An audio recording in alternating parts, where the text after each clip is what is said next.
Bonjour, je vais vous présenter la solution de gestion intégrée d'Olibar, proposée par Egeon.fr.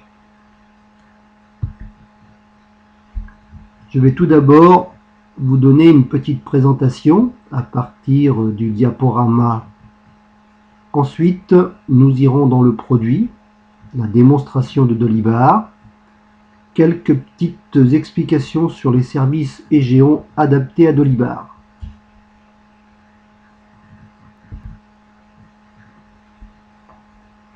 Généralité d'Olibar. C'est une application de gestion intégrée, communément appelée PGI ou ERP pour les anglo-saxons, avec aussi une fonction CRM. Il est en technologie PHP MySQL et distribué sous des licences GNU GPL Open Source, communément appelées logiciels libres. Avec Dolibar. Donc pourquoi Dolibar? Premièrement, il n'y a pas de coût de licence, c'est un produit simple, relativement complet, performant, il est modulaire et extensible. Ça veut dire qu'il s'adapte à beaucoup d'utilisations et de fonctions de gestion et autres. Pour qui Dolibar? En fait, principalement les petites et moyennes structures, les indépendants, les associations, les auto-entrepreneurs, en fait tous ceux qui ont besoin d'une solution mobile et répartie, c'est-à-dire qu'il est assez complet dans ses fonctions, comme nous allons le voir plus tard, avec des possibilités aussi d'utilisation distante, répartie, pour différents types de profils, à partir de différentes solutions clients, que ce soit des tablettes, des smartphones ou des PC.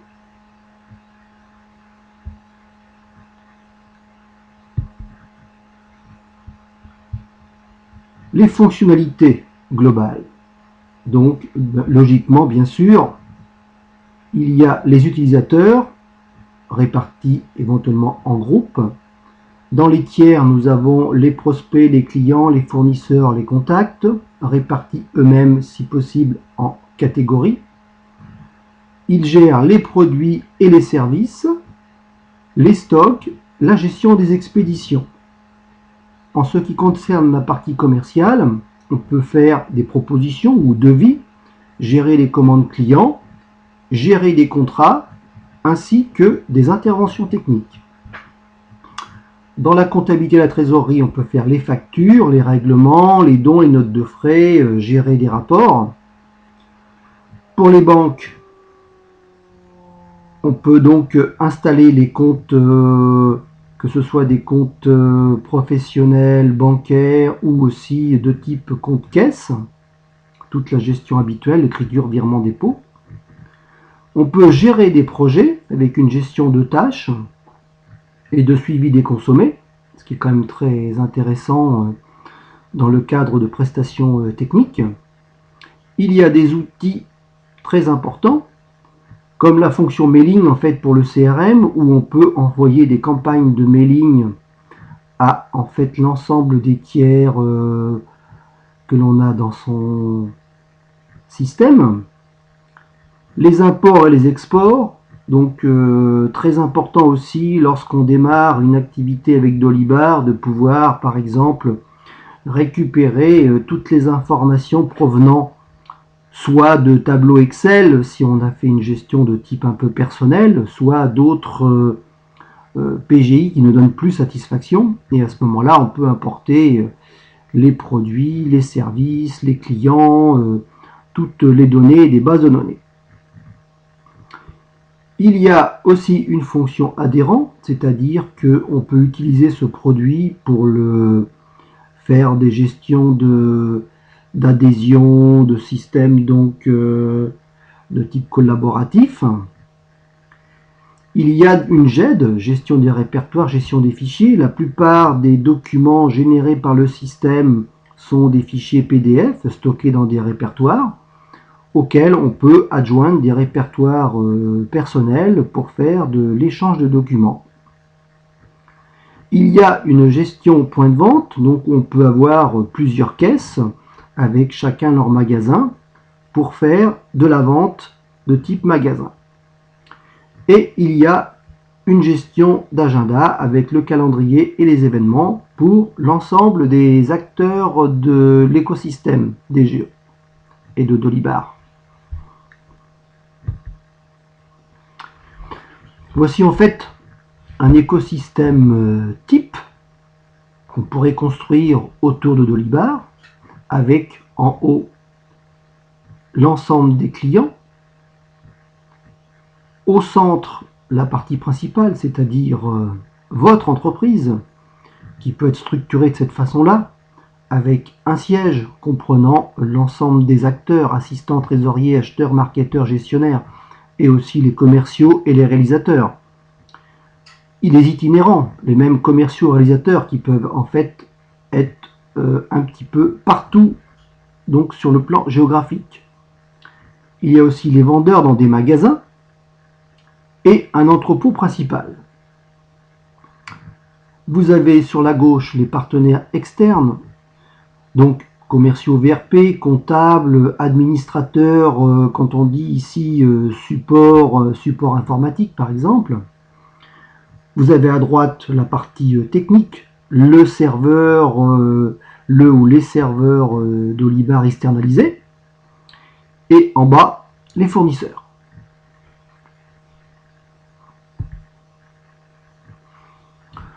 Ceci en fait est une matrice fonctionnelle pour montrer l'ensemble des acteurs qui sont associés à des profils auxquels on donnera des droits sur l'ensemble des modules proposés par Dolibar. Bon, si on prend l'exemple du livreur, par exemple, bon, ben, on lui donnera l'accès à tout ce qui est ensemble code barre, expédition. Donc après, ça c'est une matrice type, on peut le faire un petit peu comme on veut, c'est du paramétrage.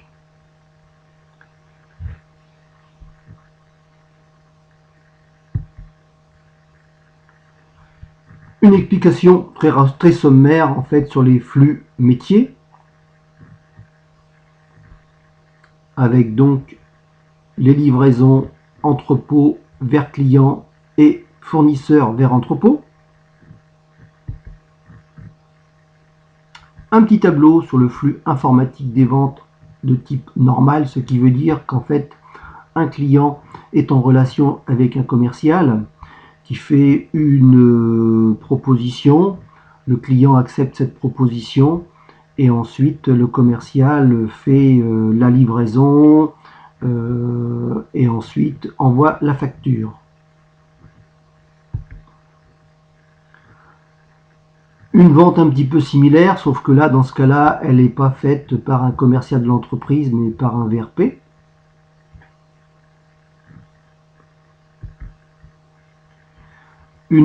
Un autre type de vente qui est faite par l'intermédiaire des magasins. On va dire que le client se déplace dans le magasin et la vente est faite en direct. Flux informatique achat. Donc là, on a l'acheteur qui est en relation directe avec un ou plusieurs fournisseurs et le système informatique. Et tous les flux informatiques de type back-office, c'est-à-dire tous les acteurs qui sont en lien et qui utilisent donc le produit.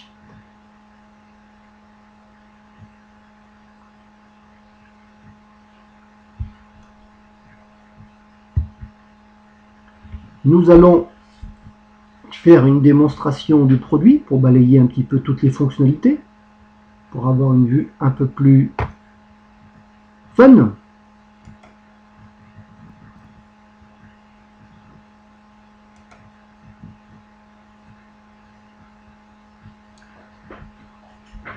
Donc, voici l'accueil. Nous avons créé un ensemble d'utilisateurs de l'entreprise. On voit ici, par exemple, les utilisateurs internes et d'autres qui sont en fait des utilisateurs qui étaient des contacts d'entreprises externes et qui ont donc des possibilités d'accès à certaines parties du produit. On les a donc créés en groupe, ce qu'on a vu tout à l'heure, auquel on a affecté des droits sur les fonctions, et chaque utilisateur est en général affecté à un groupe.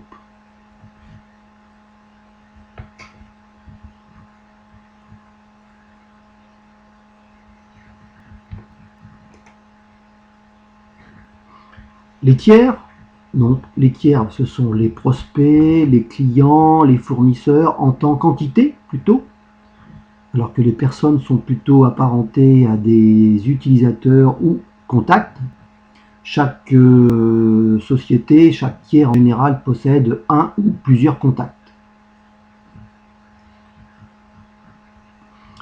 Nous avons donc cette liste des prospects, clients et les contacts. Liste des contacts, ce sont donc les gens qui appartiennent aux entreprises externes, aux tiers. Donc voilà pour les tiers.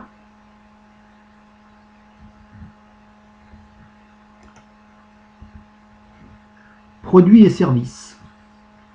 En fonction de l'entreprise que l'on a, on peut être amené à avoir simplement une fonction de service ou une fonction produit, voire les deux. Donc nous avons juste créé un seul produit et un seul service. Et nous avons aussi des statistiques qui ici ne donnent rien puisqu'il n'y a pas grand chose dans le système. Une gestion de stock. Donc les stocks sont répartis en général dans un entrepôt et dans les magasins. En général, les mouvements se font de l'entrepôt vers le magasin.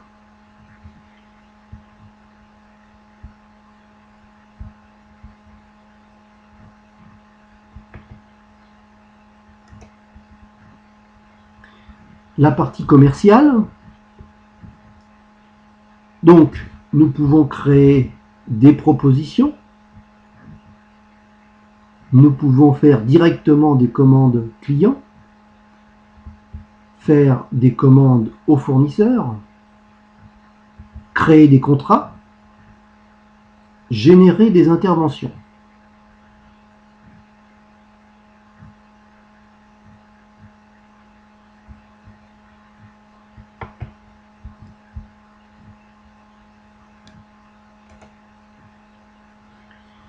Compta et trésorerie. Ici, c'est beaucoup plus en fait une notion de trésorerie. La comptabilité n'est pas directement intégrée à ce produit, car le plus souvent, elle est externalisée, et ce n'est pas l'objet principal du produit.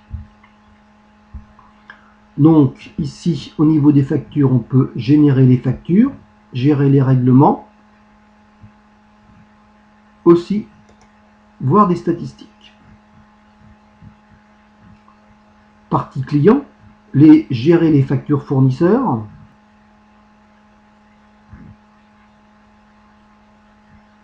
et ensuite, possibilité de faire des dons, gérer les notes de frais, gérer les taxes et les charges, et vous faire des rapports d'exercice.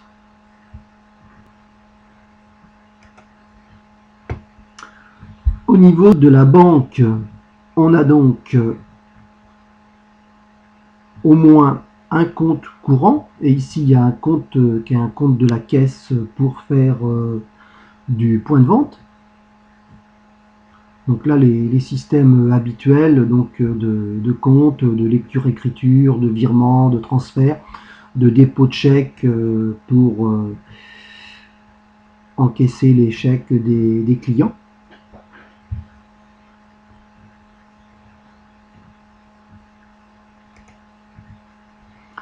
La gestion des projets. Donc on peut gérer un projet avec et affecter des tâches et gérer toutes ces tâches.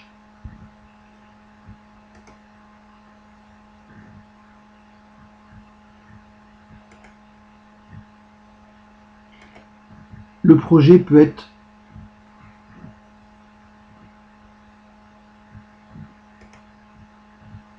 se présenter avec un tableau de type Gantt, bien connu de tous les chefs et directeurs de projet, donc bien pratique. Donc là, on est un petit peu dans la réalisation de projets de type service, associés éventuellement à l'installation de produits.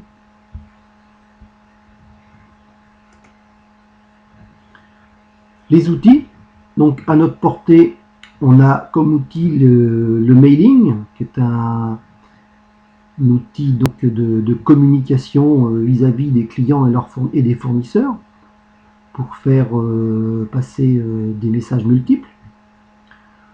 Et aussi les imports-exports. Donc, comme j'expliquais tout à l'heure, principalement l'import, c'est quelque chose qu'on utilise surtout au début, pendant la phase projet d'installation du produit. Et après, éventuellement, si on veut faire une modification en masse de quelque chose. Sinon, on fait de la modification au coup par coup dans le système. Et l'export pour faire un export des informations vers l'extérieur, éventuellement, si on veut faire des choses en fin d'année.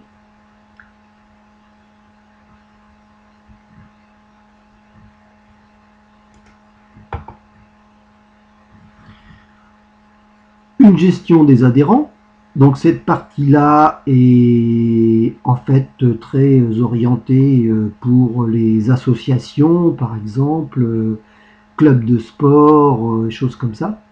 On peut donc avoir une gestion complète de ces adhérents et communiquer avec eux.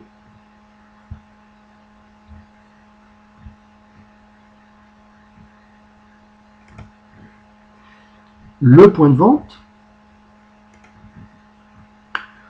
Donc ça, c'est l'interface du terminal utilisé par les vendeurs des magasins pour vendre les produits qui sont en stock dans leur magasin, en vente directe.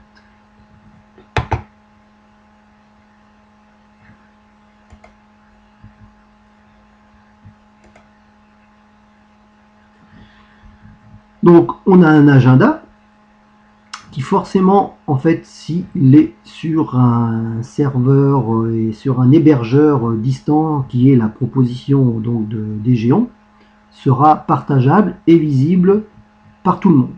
Donc un agenda commun avec la visibilité dans la mesure où on l'a autorisé des tâches de chacun.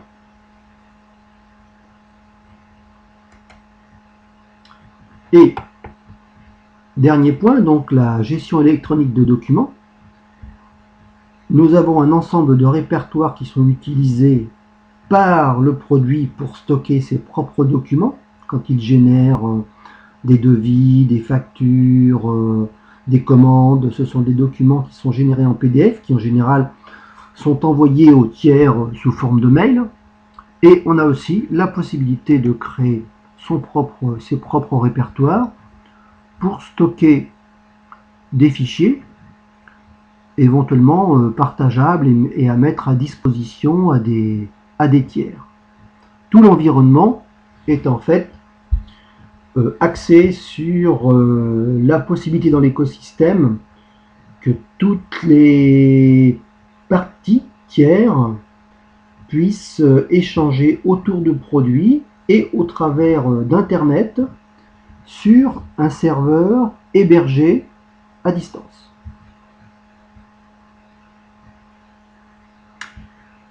Voilà, nous avons fait le tour du produit d'Olivar.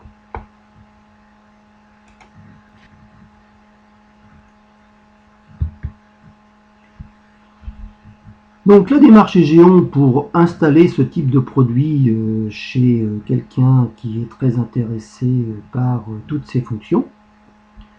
Donc nous installons le produit chez l'hébergeur.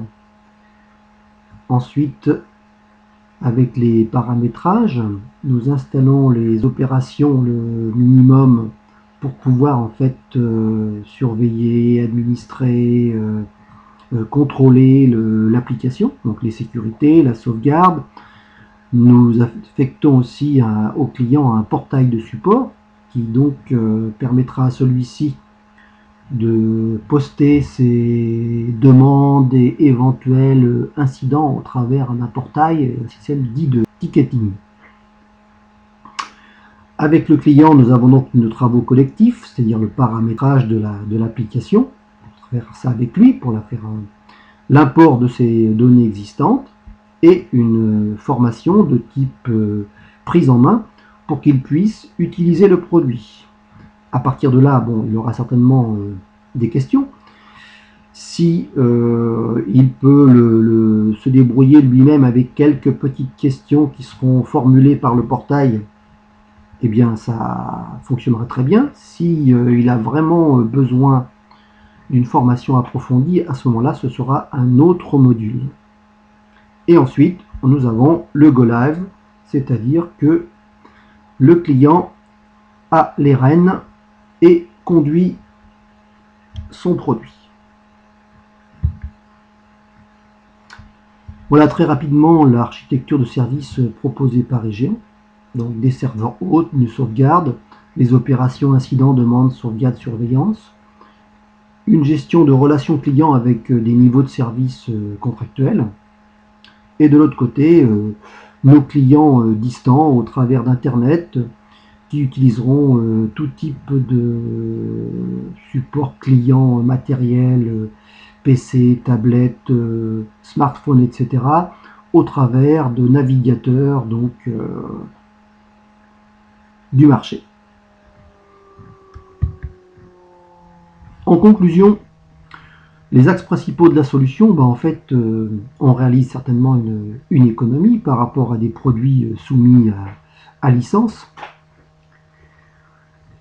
C'est un produit facile, il est performant, il est évolutif parce qu'en fait, il est développé par des communautés. Les communautés développent des interfaces avec d'autres produits, donc on a une évolutivité auquel on peut prétendre, et une notion de mobilité dans la mesure où il est très axé vers les nouvelles technologies, c'est-à-dire que tout travail lié à ces produits-là peut être mobile, travailler à distance. C'est le maître mot.